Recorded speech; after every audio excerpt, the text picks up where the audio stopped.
Pas de match du FC Barcelone pendant toute la semaine. Le prochain match aura lieu lundi prochain. Ça fait, je crois, 8 jours, hein, si je compte bien, entre dimanche dernier et lundi prochain. Pas de match du Barça. Ça nous manque. Je pense que c'est pareil pour vous tous. Vous et moi. Pendant ce temps-là, en Ligue des Champions, des équipes se régalent. Des joueurs font parler d'eux. Vinicius hier, qui termine MVP. Pourquoi, je ne sais pas. Mbappé qui marque un but du tibia, reprise de volée. Ederson et un match catastrophique. Le PSG qui gagne son match en Ligue 1. En Ligue 1, c'est un match de Ligue 1 face à Brest. Donc oui, on va pas se plaindre puisque le Barça se repose. Les joueurs peuvent du coup être tranquillement devant leur télévision à savourer le fait que le Barça est qualifié pour les huitièmes de finale quoi qu'il arrive. Mais bon, voilà, le Barça n'a plus que 2 matchs, 2 matchs de Liga ce mois-ci et un autre match de Coupe du Roi. 3 matchs à jouer pour la fin du mois de février, c'est tout. On est le 12 février à l'heure où je parle, donc pas beaucoup de matchs. On va savourer, on va parler, faire des débriefings. On va essentiellement parler de l'actualité du Barça et des tirages au sort. Le premier a eu lieu aujourd'hui, le prochain aura lieu le 21 dans 10 jours maintenant. Ce seront les huitièmes de finale. On va en parler justement en vidéo à la fin de la vidéo. On va commencer par quand même celui le plus proche, c'est la Coupe du Roi qui a eu lieu tout à l'heure vers 13h et ça a été très long, hyper long. En plus, ils ont ramené un magicien. Alors ça, j'ai jamais vu ça. Pour ceux qui ont suivi le tirage au sort là organisé par la RFFF là, la fédération espagnole, pour ceux qui ont suivi, a ramené un magicien pour un petit peu faire une animation avant de tirer les boules. Je n'ai jamais vu ça. Du coup, ça a pris 45 minutes. Il était là vers un petit tour de passe-passe et tout. Mais je me suis dit, mais en fait, fais ça en Afrique. Vas-y, fais ça à la CAN. Par exemple, là, il y a eu récemment le tirage au sort des poules. Allez-y, ramenez par exemple un marabout et faire son petit tour de passe-passe juste avant, 5 minutes avant de tirer les boules. Mais en Afrique, ça ne passerait jamais, ça. Jamais de la vie. Ah! Mindel, comme on dit. Mais bon, voilà, c'est la petite parenthèse fermée. En tout cas, il a fait le travail, ce monsieur, puisque hasard ou pas, malheureusement, le tirage au sort a été largement défavorable au Barça. Verdict Real Madrid, Real Sociedad d'un côté, comme par hasard, et FC Barcelone, Atlético Madrid de l'autre pour les demi-finales de Coupe du Roi qui auront lieu du coup fin février et le prochain match, le match retour en avril. Donc je pense sans trop forcer qu'on peut dire que c'est le pire tirage pour le Barça dans le sens où tu vas jouer ton premier match à domicile et ton retour à l'extérieur face au Colchonero, à savoir l'équipe la plus piégeuse des trois et de long parce qu'il y avait le Real Madrid et la Sociedad. On espérait secrètement que le Barça joue soit face à l'adversaire le plus abordable, à savoir la Real Sociedad, soit face au Real Madrid, vu le contentieux, vu le contexte et l'avantage psychologique, le complexe qui est revenu côté Real Madrid. Sur 2 matchs, ça l'aurait fait et je crains plus d'affronter le Real en finale que en demi-finale sur 2 matchs. Parce que voilà, la finale, c'est une finale, comme on dit, un match, 90 minutes, tout peut arriver. Alors que là, sur 90 minutes x 2, aller-retour, il y a une sorte de logique qui intervient. Et aujourd'hui, on peut dire, comme l'a dit Simeone, que le Barça est la meilleure équipe d'Espagne. Mais bon, ça reste des matchs de coupe. D'où le fait que l'Atlético Madrid, c'est hyper piégeux. Ça, on le sait, sur 2 matchs, c'est très compliqué de les sortir. Très, très compliqué. Encore plus quand tu as un retour chez eux. Ça me rappelle de mauvais souvenirs, comme en Ligue des Champions 2014-2016. À chaque fois, le Barça jouait à domicile le premier match et s'est fait du coup électrocuter. Au retour, à l'époque, c'était dans ce stade du Vicente Calderón. Aujourd'hui, ce sera au Wanda Metropolitano, mais bon, ce sera aussi une revanche par rapport à ce qui s'est passé récemment en Liga. On est confiant évidemment, même si j'aurais vraiment préféré affronter le Real Madrid ou la Sociedad. Du coup, eux, les merengues, seront tranquilles devant leur télévision en voyant le Barça et les Colchoneros s'entretuer. Et on peut dire qu'ils ont pas un pied en finale, mais avec un tirage aussi favorable que la Real Sociedad. Bon, sur un match, j'aurais pu croire qu'ils auraient pu faire l'exploit, les Basques. Mais sur 2 matchs, honnêtement, très peu de chances que je les vois aller au bout en finale. Donc, on a potentiellement une finale Atlético Madrid, Real Madrid ou FC Barcelone, Real Madrid en Coupe d'Espagne. Là, je pense que dans les commentaires, les supporters du Real seront très contents. Manifestez-vous, tiens.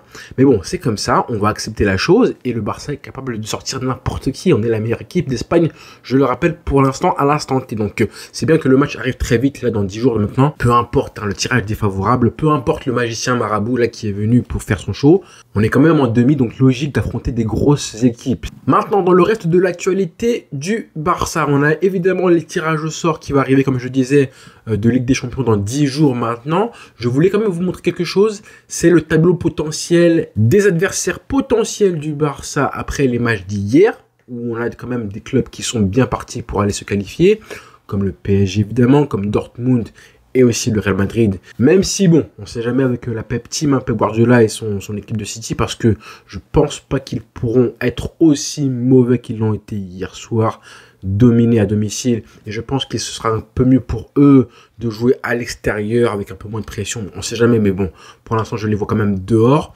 On verra ce qu'il en est. Merci Ederson, hein, parce que ton match, waouh. On s'est souvent plaint, nous, supporters du Barça de Ter Stegen en Ligue des Champions, mais ce qu'a montré Ederson hier, Seigneur Jésus, Marie-Joseph tout-puissante. Enfin bref, parenthèse fermée, je voulais quand même vous montrer le tirage au sort potentiel et le chemin jusqu'à la finale que pourrait avoir le Barça, à savoir si jamais le tirage au sort est ultra défavorable au Barça, on pourrait très bien avoir un huitième de finale face au PSG, un quart de finale face au vainqueur du huitième entre Dortmund, Aston Villa, voire même l'Atalanta. Bon, des clubs qu'on a déjà affrontés sauf Aston Villa, mais ça reste des équipes qui restent assez piégeuses et une demi-finale potentiellement face au Real Madrid ou à City. Imaginez la chose. Je répète, huitième PSG, quart Aston Villa ou Dortmund ou l'Atalanta et demi-finale face au Real Madrid ou City, voire même l'Atlético Madrid. Moi, ça me dérangerait pas trop en fait hein, que le Barça affronte le Real Madrid, parce qu'on a vraiment l'impression hein, qu'il n'y a que le Barça qui pourrait sortir les merengues à la régulière en Ligue des Champions. Et je pense que mentalement, c'est comme ça qu'ils se sentiraient en fait. Hein.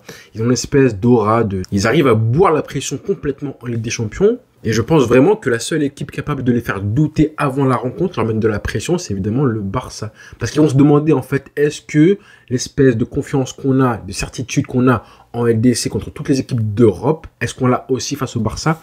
Et la réponse, je vous laisse en commentaire me la donner. Donc voilà pour les tirage au sort. Globalement, c'est ce qui se passe aujourd'hui au Barça. On a eu l'interview de Lewandowski qui a été faite par Mundo Deportivo parce que le joueur va prolonger. On le savait, mais là, apparemment, ça devient concret dans les prochains jours. Le joueur devrait prolonger jusqu'à 2026. On le savait, évidemment. Vu la clause dans le contrat du joueur, on le répète, qui devait jouer un certain nombre de matchs pour être automatiquement prolongé. Donc on fera une vidéo pour en parler et parler des conséquences de cette prolongation éventuelle qui va arriver. Parce qu'honnêtement, même si ça paraît logique et anodin, en fait, ça aura quand même des conséquences sur pas mal de choses, sur l'équipe, sur le mercato, sur beaucoup de petites choses qui passeront peut-être inaperçues.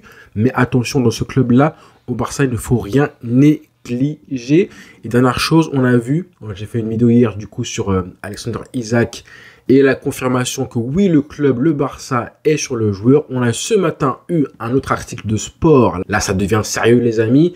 C'est monsieur Tony Rodmarty qui en parle en disant que le joueur est considéré comme le profil idéal comme numéro 9 au Barça, devant des attaquants comme Sesco, qui est aussi suivi par le club, devant des joueurs comme évidemment Gyökeres, on en a parlé, et aussi devant Luis Diaz de Liverpool. Très important, là on a un premier prix qui a été apparemment fixé, en tout cas dévoilé par le quotidien Sport, c'est le prix de 100 millions d'euros demandé par Newcastle apparemment. À voir et à vérifier parce que honnêtement 100 millions d'euros pour Alexander Isak, 25 ans, meilleur buteur, troisième meilleur buteur de Première Ligue, qui fait une saison de fou, je trouve ça vraiment très léger. Je dirais pas cadeau pour un tel joueur, mais presque, hein, parce que voilà, c'est un numéro 9. Le prix d'un joueur d'un numéro 9, c'est forcément plus cher que n'importe quel poste dans le football. Et comme je disais hier, on parle d'un joueur quand même qui a un contrat XXL très long jusqu'à 2028. Il est vraiment très très long son contrat.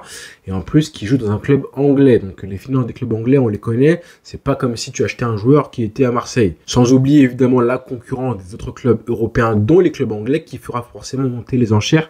Donc le 100 millions d'euros, je trouve ça un petit peu rêvé, voire utopique. À voir, évidemment, on n'en est pas là. Mais 100 millions d'euros, moi, j'y vais tout de suite, hein, vraiment tout de suite, parce que c'est le seul, pour moi, c'est le poste où tu peux te permettre de faire un investissement XXL, où vraiment il faut miser de l'argent, t'as pas le choix, tu produis pas, tu n'arrives pas à former un numéro 9 en puissance à la Masia, donc il faut vraiment, enfin il faut pas, mais tu peux te permettre un all-in sur un numéro 9 comme Isaac, 25 ans, c'est plus un pari là, c'est un joueur confirmé, à voir évidemment. Donc voilà pour l'actu du jour. Côté Barça, Mercato et tirage au sort. Rendez-vous très vite, évidemment. Malheureusement, pas ce soir parce qu'il y a des matchs en Ligue des Champions, mais demain soir pour un live avec un invité, voire deux. À voir. Bonne journée à tous et rendez-vous très vite.